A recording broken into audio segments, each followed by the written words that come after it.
এখন আমি আলোচনা করব আপন ওয়েস্টমিনস্টার ব্রিজ এই পোয়েম থেকে অত্যন্ত গুরুত্বপূর্ণ কিছু এমসিকিউ এবং তাদের অ্যান্সার নিয়ে।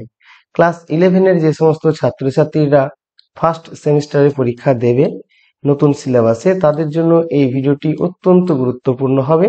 তোমরা যদি এই ভিডিওটি দেখো, আমি প্রত্যেকটি প্রশ্নের উত্তর নিয়ে আলোচনা করে দেব, তাহলে তোমরা অবশ্যই কিন্তু উপকৃত হবে এবং পরীক্ষায় ভালো নম্বর পাবে, সেটা বলাই যায়। এখান থেকে তোমাদের 4 নম্বরের প্রশ্ন থাকবে এই পোয়েমটা থেকে, এবং সমস্ত কোয়েশ্চেনগুলোই কিন্তু হবে এমসিকিউ টাইপের। এই জন্য আমি এখানে মোট 29টি এমসিকিউ টাইপের কোয়েশ্চেন নিয়ে রেখেছি এবং তাদের প্রত্যেকের এগেনস্টে 4টি করে অপশনও আমি নিয়ে রেখেছি। আমি এখানে তোমাদের উত্তরগুলো নিয়ে আলোচনা করে দেবো, একদম বাংলা বানান সহ আমি তোমাদের বুঝিয়ে দেওয়ার চেষ্টা করব। তো চলো শুরু করা যাক। প্রথমে question number 1, upon Westminster bridge is. Upon Westminster Bridge হচ্ছে কি? এখানে অপশনে রয়েছে sonnet, dramatic monologue, narrative poem আর রয়েছে ওড। তো এখানে আমাদের সঠিক অ্যান্সার হয়ে যাবে sonnet. Question number 2, Westminster bridge is written by. Westminster Bridge এই পোয়েমটা কে লিখেছে? তো এটা আমরা জানি যে এটা উইলিয়াম ওয়ার্ডসওয়ার্থ লিখেছে, অপশন সি। তাহলে আমরা অপশন সি এখানে টিক মেরে দিলাম। এরপরে রয়েছে আপন ওয়েস্টমিনস্টার ব্রিজ ডেসক্রাইবস। আপন ওয়েস্টমিনস্টার ব্রিজ এই পোয়েমটা কিসের বর্ণনা দিচ্ছে, কিসের ডেসক্রিপশন করছে? তো এখানে অপশন এ তে রয়েছে the Westminster bridge, option B তে রয়েছে দ্য রিভার টেমস, তারপরে অপশন সি তে রয়েছে দ্য সিটি অফ লন্ডন এবং অপশন ডি তে রয়েছে কান্ট্রি সাইড। তো এখানে আমাদের সঠিক অ্যান্সারটা হয়ে যাবে দ্য সিটি অফ লন্ডন। এবার আমরা চলে যাব নেক্সট কোয়েশ্চেনে, that is question number 4, upon Westminster bridge is written in.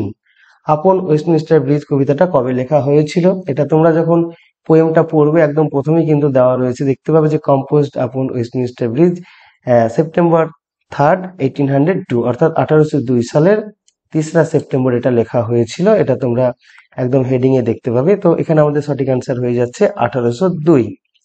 এবারে question number 5, the poet crossed the Westminster bridge. কবি ওয়েস্টমিনস্টার ব্রিজটা ক্রস করেছিল মানে পেরিয়ে গিয়েছিল। এখানে অপশন এ তে রয়েছে ইন হিজ ক্যারিয়েজ, তার গাড়িতে করে, গাড়ি বলতে এখানে ঘোড়ার গাড়ি মানে ঘোড়ায় টানা গাড়ি। অপশন 2 তে রয়েছে অন ফুট মানে পায়ে হেঁটে। অপশন সি তে রয়েছে বাই এ ট্রেন, একটা ট্রেনে করে, এবং অপশন ডি তে রয়েছে ইন আ বাস, একটা বাসে করে। তো এখানে আমাদের সঠিক অ্যান্সারটা হয়ে যাবে ইন হিজ ক্যারিয়েজ, অর্থাৎ তিনি ঘোড়ার গাড়িতে করে কিন্তু ওই ব্রিজটা পার হয়েছিলেন ভোরবেলায়। এবং আমরা চলে যাচ্ছি এবারে পরের কোয়েশ্চেনে, that is question number 6, earth has not anything to show more fair, this line contains a figure of speech. অর্থাৎ এই যে earth has not anything to show more fair, এই যে সেন্টেন্সটা, এই সেন্টেন্সের মধ্যে একটা ফিগার অফ স্পিচ রয়েছে, ইট ইজ। এবং এই ফিগার অফ স্পিচটা কি? এখানে রয়েছে অক্সিমোরন, তারপর রয়েছে সিমিলি, তারপর রয়েছে মেটাফোর, তারপর রয়েছে হাইপারবোল। এখানে আমাদের সঠিক অ্যান্সারটা হয়ে যাবে হাইপারবোল, যেটাকে বাংলায় বলা হয় অতিশয়োক্তি। এবারে রয়েছে question number 7, the poet cross the Westminster bridge. কবি এই ওয়েস্টমিনস্টার ব্রিজটি পার হয়েছিলেন। এখানে অপশন এ তে রয়েছে অ্যাট নাইট, অপশন বি তে রয়েছে in the early morning, option C তে রয়েছে ইন দ্য আফটারনুন এবং অপশন ডি রয়েছে নুন। তো এখানে আমাদের সঠিক অ্যান্সারটা হয়ে যাবে ইন দ্য আর্লি মর্নিং, অর্থাৎ একদম সকালবেলায় বা ভোরবেলায় কবি ওয়েস্টমিনস্টার ব্রিজের উপর দিয়ে যাচ্ছিলেন।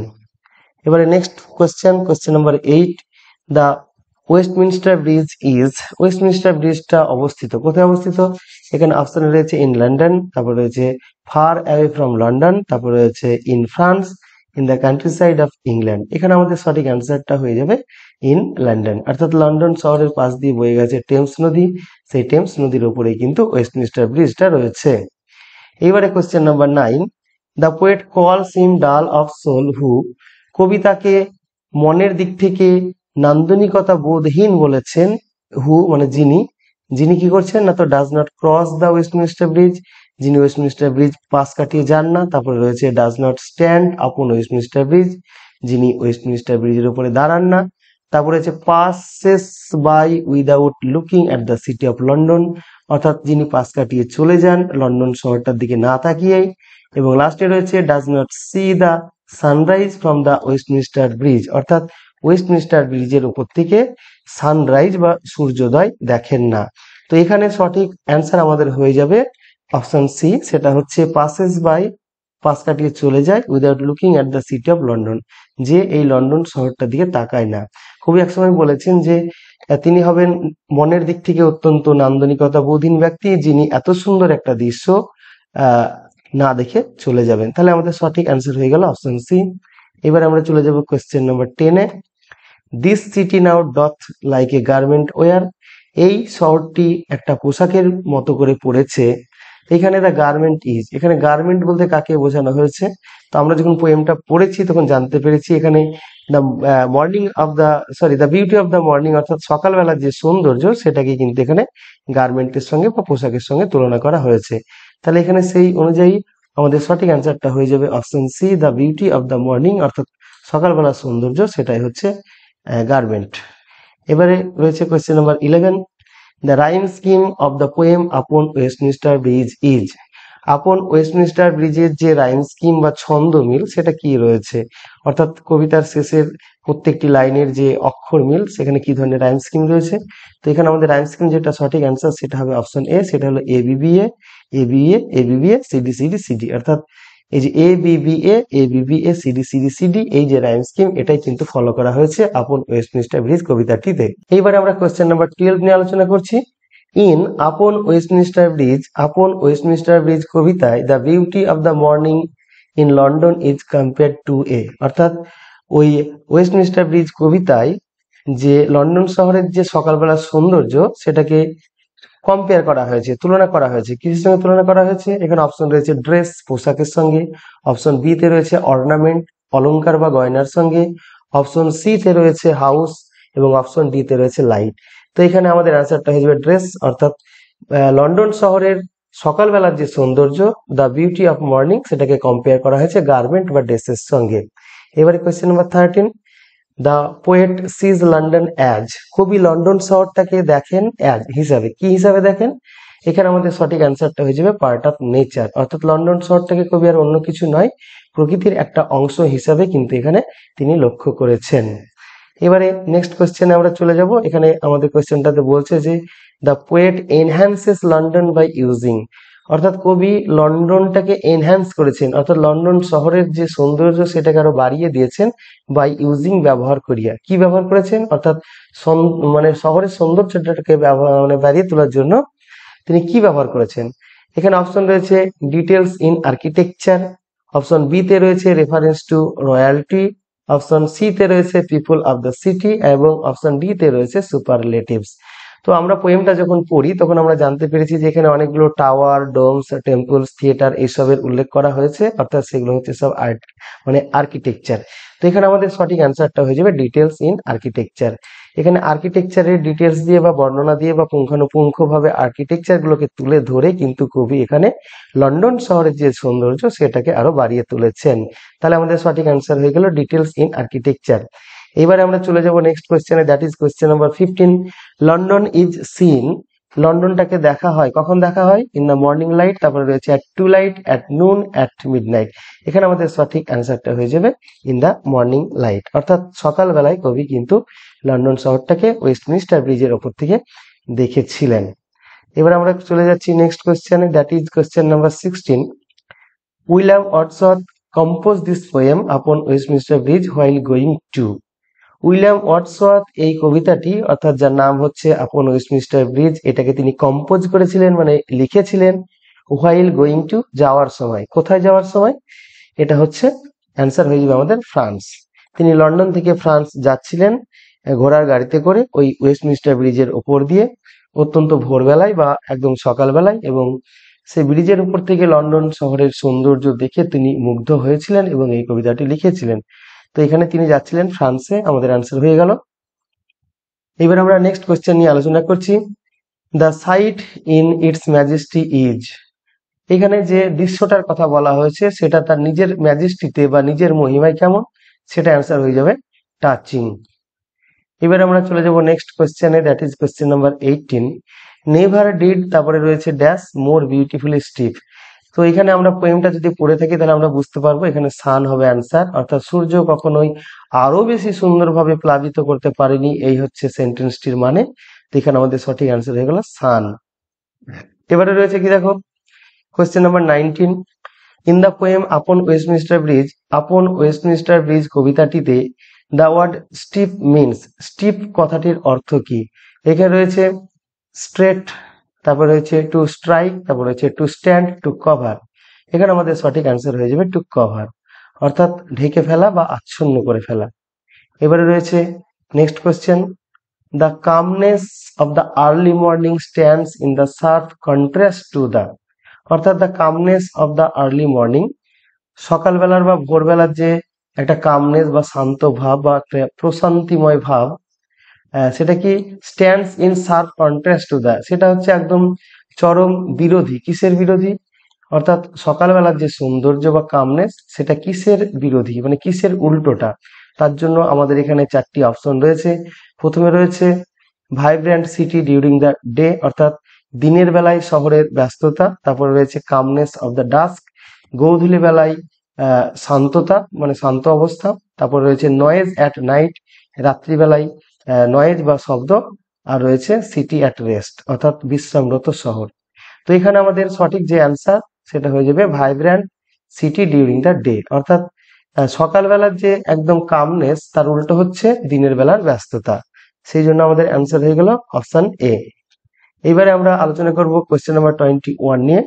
The river glideth at his own sweet will, নদী আপন বেগে পাগল পারা, বা নদীটি তার নিজস্ব সুমিষ্ট ছন্দে বয়ে চলেছে। Here the river refers to, এখানে কোন নদীর কথা বলা হয়েছে? অপশন এ তে রয়েছে দ্য গাঙ্গেস মানে গঙ্গা নদী, অপশন বি তে রয়েছে টেমস। এখানে আমাদের সঠিক অ্যান্সার হয়ে যাবে এটাই, যেটা হচ্ছে টেমস, অর্থাৎ এখানে টেমস নদীর কথাই বলা হয়েছে, যেটা লন্ডন শহরের পাশ দিয়ে বয়ে চলেছে এবং যার উপরেই নির্মিত হয়েছে ওয়েস্টমিনিস্টার ব্রিজ, এবং যে ব্রিজের উপর থেকে উইলিয়াম ওয়ার্ডসওয়ার্থ এই কবিতাটিকে লিখেছিলেন। এইবারে আমরা দেখে নিচ্ছি next question. The poet refers to the sun and the river as, কবি সূর্যকে এবং নদীকে উল্লেখ করেছেন অ্যাজ হিসাবে, কি হিসাবে? এখানে যে অপশনগুলো আছে সেই অপশন অনুযায়ী আমাদের দেখে নিতে হবে যে কবি কি হিসাবে এই কবিতায় সূর্যকে এবং নদীকে উল্লেখ করেছেন। তো এখানে অপশন এ তে রয়েছে ন্যাচারাল অবজেক্টস, অর্থাৎ প্রকৃতির বস্তু। অপশন বি তে রয়েছে ফেনোমেনা, ফেনোমেনা হচ্ছে ইন্দ্রিয় গ্রাহ্য বস্তু, অর্থাৎ যেগুলো আমরা আমাদের ইন্দ্রিয় দিয়ে অনুভব করতে পারি, মানে যাদের অস্তিত্ব আমরা ইন্দ্রিয় দিয়ে অনুভব করতে পারি তাদেরই বলা হয় ফেনোমেনা। এবার অপশন সি তে রয়েছে গডস এবং অপশন ডি তে রয়েছে অ্যানিমেট বিং। তো এখানে আমাদের সঠিক উত্তরটা হয়ে যাবে অ্যানিমেট বিং, অর্থাৎ জীবন্ত বস্তু বা জীব, জীব বা প্রাণী হিসেবে কিন্তু এখানে কবি সূর্যকে এবং নদীকে তুলনা করেছেন। এবং আমরা পরে চলে যাচ্ছি নেক্সট কোয়েশ্চেনে, সেটা হচ্ছে যে the expression his own sweet will, এই যে হিজ ওন সুইট উইল এই যে এক্সপ্রেশনটি রয়েছে সাজেস্ট দ্যাট, সেটা বোঝাচ্ছে যে দ্য রিভার নদীটি, অর্থাৎ হিজ ওন সুইট উইল এই এক্সপ্রেশন বা ফেজটার দ্বারা আমরা বুঝতে পারছি যে নদীটি কি করছে। এখানে অপশন এ তে রয়েছে মুভস ফাস্ট মানে দ্রুত গতিতে চলে, অপশন বি তে বলছে মুভস কোয়াইটলি শান্তভাবে চলে, তারপরে রয়েছে ইজ টার্বুলেন্ট অর্থাৎ সেটা টার্বুলেন্ট, আর অপশন ডি তে রয়েছে moves at its own pace তার নিজস্ব পেসে বা নিজস্ব ভঙ্গিমায় চলে। তো এখানে আমাদের সঠিক অ্যান্সারটা হয়ে যাবে moves at its own pace, তার নিজস্ব ভঙ্গিমায় নদীটি চলে। এবারে question number 24, the mood expressed in the poem is, এই কবিতায় যে মুড বা যে মেজাজটা প্রকাশিত হয়েছে সেটা কি ধরনের মেজাজ? তো প্রথমে রয়েছে ট্র্যাজিক, তারপর রয়েছে কমিক, তারপর রয়েছে নস্টালজিক, আর লাস্টে রয়েছে ট্র্যাঙ্কুয়াল। তো এখানে আমাদের সঠিক অ্যান্সার হয়ে যাবে ট্র্যাঙ্কুয়াল, অর্থাৎ মানে অত্যন্ত একটা শান্তির ভাব বা একদম একটা প্রশান্তির ভাব, তো সেটা হয়ে যাচ্ছে ট্র্যাঙ্কুয়াল। এবার আমরা চলে যাচ্ছি কোয়েশ্চেন নাম্বার 25-এ। The poet addresses God out of, কবি ঈশ্বরকে ডেকেছেন আউট অফ বশবর্তী হয়ে, কিসের বশবর্তী হয়ে কবি এখানে ঈশ্বরকে ডেকেছেন? আমরা সাধারণত কি করি, বিপদে আপদে পড়লে পরে ঈশ্বরকে ডাকি। তো এখানে কবি এই কবিতায় একসময় বলেছে ডিয়ার গড, তো এই ডিয়ার গড বলে কবি কেন ঈশ্বরকে সম্বোধন করেছেন বা ডেকেছেন? তো তার জন্য অপশনগুলো আমরা দেখে নিই। প্রথমে রয়েছে ফিয়ার ভয়ে, তারপর রয়েছে এক্সাইটমেন্ট উত্তেজনায়, তারপর রয়েছে গ্র্যাটিটিউড অর্থাৎ কৃতজ্ঞতায়, এবং লাস্টে রয়েছে জয় অ্যান্ড ওয়ান্ডার বিস্ময় এবং আনন্দে। তো এখানে আমাদের সঠিক অ্যান্সার হয়ে যাবে জয় অ্যান্ড ওয়ান্ডার, অর্থাৎ কবি যখন ওয়েস্টমিনিস্টার ব্রিজের উপর থেকে লন্ডন শহরটাকে দেখেছিলেন তখন he was too much touched by the beauty of the city, তখন তিনি ওই শহরের সৌন্দর্য দেখে অত্যন্ত মুগ্ধ হয়েছিলেন। That is why he uttered the words dear God, এবং সেই জন্য তিনি ডিয়ার গড এই কথাগুলো বলেছিলেন। এইবারে আমি চলে যাব মানে নেক্সট কোয়েশ্চেনে, that is question number 26। And all that mighty heart is lying still, এবং ওই সর্বশক্তিমান হৃৎপিণ্ডটি চুপ করে শুয়ে রয়েছে। Here the expression mighty heart refers to, এখানে মাইটি হার্ট এই কথাটির দ্বারা কি বোঝানো হয়েছে?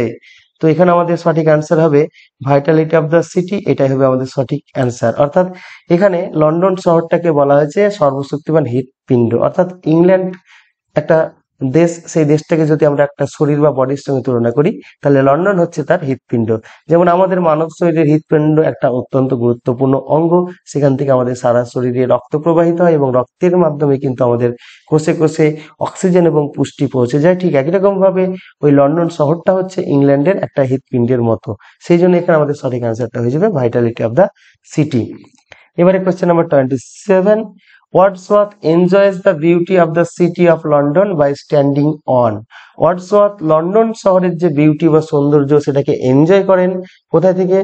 স্ট্যান্ডিং অন, দাঁড়িয়ে। কিসের উপর দাঁড়িয়ে? তো এখানে আমাদের সঠিক অ্যান্সার হয়ে যাবে, এখানে প্রথম অপশনে রয়েছে দ্য শিপস ডেক, তারপর রয়েছে দ্য টাওয়ার অফ লন্ডন, তারপর রয়েছে দ্য লন্ডন আই, এবং লাস্টে রয়েছে ওয়েস্টমিনিস্টার ব্রিজ। তো আমাদের এখানে সঠিক অ্যান্সার হয়ে যাবে option D, that is Westminster Bridge. অর্থাৎ এই ব্রিজের উপর থেকে কবি কিন্তু লন্ডন শহরের সৌন্দর্যটাকে এনজয় করেছিলেন।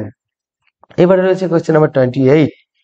The river glideth at his own sweet will, নদী আপন বেগে পাগল পারা, বা এটার অন্য মানে এইরকম ভাবে বলা যেতে পারে যে নদীটি তার নিজস্ব সুমিষ্ঠ ছন্দে বয়ে চলেছে।